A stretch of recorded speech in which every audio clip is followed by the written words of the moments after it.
السلام عليكم ورحمة الله وبركاته. الحمد لله والصلاة والسلام على رسول الله وعلى آله وأصحابه ومن والاه. സ്നേഹമുള്ള സഹോദരന്മാരെ, സഹോദരികളെ, പരലോകത്ത് ആദ്യമായി വിചാരണയ്ക്ക് വിധേയമാക്കപ്പെടുന്ന നമ്മുടെ കർമ്മം നമസ്കാരമാണ് എന്ന് നമ്മൾ പഠിച്ചിട്ടുണ്ട്. ആ നിസ്കാരത്തിന്റെ കാര്യത്തിൽ വീഴ്ച വന്നാൽ, അതിൽ കുറവുകളും അപാകതകളും ഉണ്ടെങ്കിൽ ബാക്കി കാര്യങ്ങളിലൊക്കെ അത് പ്രതിഫലിക്കുമെന്ന കാര്യം കൂടി നമ്മൾ തിരിച്ചറിയണം.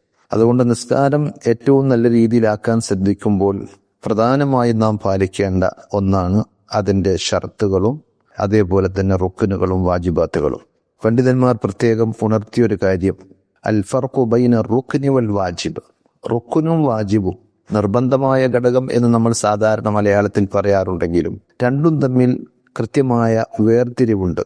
അന്ന റുക്ന ലാ യസ്ഖുതു അംദൻ വലാ സഹവൻ. നിസ്കാരത്തിലെ റുക്നുകളാണ് എങ്കിൽ, അതായത് തക്ബീറത്തുൽ ഇഹ്റാം, കഴിവുള്ള ആളുകൾ നിന്ന് നമസ്കരിക്കുക എന്ന ഖിയാമ്, സൂറത്തുൽ ഫാത്തിഹ ഓതൽ, റുക്കൂ, ഇഅ്തിദാൽ, സുജൂദ്, രണ്ട് സുജൂദുകൾക്കിടയിലുള്ള ഇരുത്തം, ഇങ്ങനെയുള്ള കാര്യങ്ങളൊക്കെ റുക്നുകളാണ്. ആ റുക്നിന്റെ പ്രത്യേകത ലാ യസ്ഖുതു അംദൻ വലാ സഹവൻ. മറന്നുകൊണ്ടാണെങ്കിലും മനഃപൂർവ്വമാണെങ്കിലും അത് ഉപേക്ഷിക്കുവാൻ പാടുള്ളതല്ല. മറന്നിട്ടാണ് ഒരാൾ അത് ചെയ്യാതിരുന്നത് എങ്കിൽ പോലും ആ നിസ്കാരം ശരിയാവുകയില്ല. വല്ലാ ബുദ്ദ മിനൽ ഇത്തിയാനി ബിഹി. അനിവാര്യമായും അത് വീണ്ടെടുക്കണം, അത് കൊണ്ടുവരണം. അമ്മൽ വാജിബു, എന്നാൽ നിർബന്ധമായ വാജിബായ മറ്റു കാര്യങ്ങളാണെങ്കിലോ ഫയസ്ഫുതു ബിൻ നിസിയാൻ വയുജ്ബറു ബിസുജൂദി സഹവി. അത് മറന്നിട്ട് ഒരാൾ ചെയ്യാതെ പോയാൽ അയാളെ സംബന്ധിച്ചിടത്തോളം നിസ്കാരത്തിന് തകരാറില്ല. അത് പരിഹരിക്കാൻ സഹവിന്റെ സുജൂദ്, നമസ്കാരത്തിന്റെ അവസാനത്തിൽ സഹവിന്റെ മറവിയുടെ സുജൂദ് നിർവഹിച്ചാൽ മതിയാകും. എന്നാൽ അതിൽ പലപ്പോഴും പലയിടങ്ങളിലും ആളുകൾ ശ്രദ്ധിക്കാതെ പോകുന്ന ഒരു കാര്യമാണ് റുക്നുകളിൽ ഒന്നാമതായി പറഞ്ഞ അൽ ഖിയാമു മഅൽ ഖുദ്റ.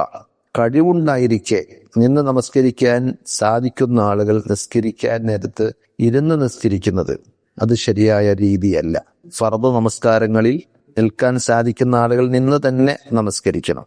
എന്നാൽ എപ്പോഴാണ് ഒരാൾക്ക് ഇരുന്ന് നമസ്കരിക്കാൻ പറ്റുന്നത്? രോഗം അധികരിക്കുമെന്ന് ഭയന്നാൽ, അതല്ലെങ്കിൽ നമ്മുടെ രോഗം ഭേദമാകാൻ കാലതാമസമുണ്ടാകും എന്ന് നമ്മൾ ആശങ്കപ്പെടുന്ന, അല്ലെങ്കിൽ ഡോക്ടർമാർ നിർദ്ദേശിക്കുന്ന ഒരു സാഹചര്യത്തിൽ ആ നൃത്തം നമുക്ക് ഒഴിവാക്കാൻ അനുവാദമുണ്ട്. അപ്പോൾ നമുക്ക് ഇരുന്ന് നിസ്കരിക്കാം. അതല്ലെങ്കിൽ കൂടുതൽ പ്രയാസകരമാകും ഇരുന്ന് നമസ്കരിക്കുന്നതിന് പകരം നിന്ന് നമസ്കരിച്ചാൽ. അതുവഴി ഖുശൂ നഷ്ടപ്പെടാൻ സാധ്യതയുണ്ട്, അസ്വസ്ഥതയും പ്രയാസങ്ങളുമുണ്ട്. എങ്കിൽ ഫലഹു അൻ യുസല്ലിയ ഖാഇദ. അത്തരം സന്ദർഭങ്ങളിൽ ആ ആളുകൾക്ക് ഇരുന്ന് നമസ്കരിക്കാവുന്നതാണ്. റസൂലുള്ളാഹി സ്വല്ലല്ലാഹു അലൈഹി വസല്ലം രോഗം കാരണം നിസ്കരിക്കാൻ പ്രയാസമുണ്ടായിരുന്ന ഇമ്രാൻ ബിൻ ഹുസൈൻ റളിയല്ലാഹു അൻഹുവിനോട് പറഞ്ഞത് ഇപ്രകാരമാണ്, സ്വല്ലി ഖായിമൻ ഫഇൻ ലം തസ്തതി ഫഖായിദൻ. നീ സാധിക്കുമെങ്കിൽ നിന്ന് നമസ്കരിക്കണം, അതിന് കഴിയില്ലെങ്കിൽ എന്നാൽ നീ ഇരുന്ന് നമസ്കരിക്കണം. ഫഇൻ ലം തസ്തതി ഫഅലാ ജൻബ്. ഇനി ഇരുന്ന് നിസ്കരിക്കാൻ നിനക്ക് സാധിക്കുന്നില്ല എങ്കിൽ കിടന്നുകൊണ്ട് നീ നിസ്കരിക്കണം. അപ്പോൾ അതിലൊരു കാര്യം, നിസ്കാരം ആ ഘട്ടത്തിലൊന്നും ഒഴിവാകുന്നില്ല എന്നുള്ള തിരിച്ചറിവ് നമുക്കുണ്ടാകണം. എന്നാൽ അകാരണമായി നമ്മൾ ആ ഒരു റുക്ന് ഉപേക്ഷിക്കരുത് എന്നുള്ള കാര്യം തിരിച്ചറിയേണ്ടതുണ്ട്.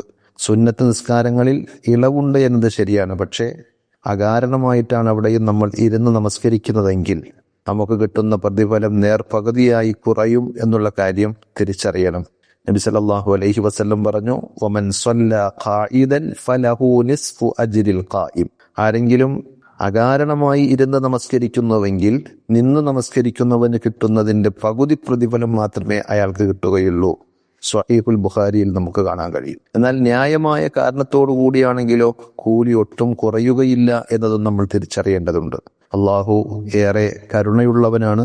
ആ കരുണാവാരിധിയായ പടച്ചറബിന് നാം സമർപ്പിക്കുന്ന ഇബാദത്തുകൾ ഏറ്റവും നല്ല രീതിയിലാകാൻ, മികച്ച രൂപത്തിലാകാൻ നമ്മൾ ശ്രദ്ധിക്കണം. നബി സല്ലല്ലാഹു അലൈഹി വസല്ലം പഠിപ്പിച്ചതുപോലെയുള്ള കാര്യങ്ങൾ ശ്രദ്ധിച്ച് അതിൻ്റെ റുക്നും വാജിബും അഥവാ ഫർദും സുന്നത്തും എല്ലാം ശ്രദ്ധിച്ചുകൊണ്ട് നിസ്കരിക്കുമ്പോഴാണ് ആ നമസ്കാരം ഏറ്റവും നല്ല ഇബാദത്തായി മാറുകയുള്ളൂ. അല്ലാഹുമ്മ അഇന്നി അലാ ദിക്രിക വശുക്രിക വഹുസ്നി ഇബാദതിക. നബി സല്ലല്ലാഹു അലൈഹി വസല്ലം പഠിപ്പിച്ച ആ പ്രാർത്ഥന നമ്മൾ പതിവാക്കണം. അല്ലാഹുവേ, നിന്നെ ധാരാളമായി സ്മരിക്കുവാനും നിനക്ക് നല്ല രീതിയിൽ ഇബാദത്തുകൾ ചെയ്യാനും നീ എന്നെ സഹായിക്കണേ എന്ന പ്രാർത്ഥന നാം നമ്മുടെ ജീവിത ശൈലിയാക്കി മാറ്റുക. അള്ളാഹു നമ്മെ എല്ലാവരെയും അനുഗ്രഹിക്കുമാറാകട്ടെ. വിസ്ഡം ഇസ്ലാമിക് ഓർഗനൈസേഷൻ അവതരിപ്പിക്കുന്ന നേർവഴി എല്ലാ ദിവസവും ഏതാനും മിനിറ്റുകൾ സാമൂഹിക, വൈയക്തിക, കുടുംബരംഗങ്ങളെ വിശകലന വിധേയമാക്കുന്നു. അറിയുക, അറിയിക്കുക. നേർവഴി. Peace Radio. Tune to reality.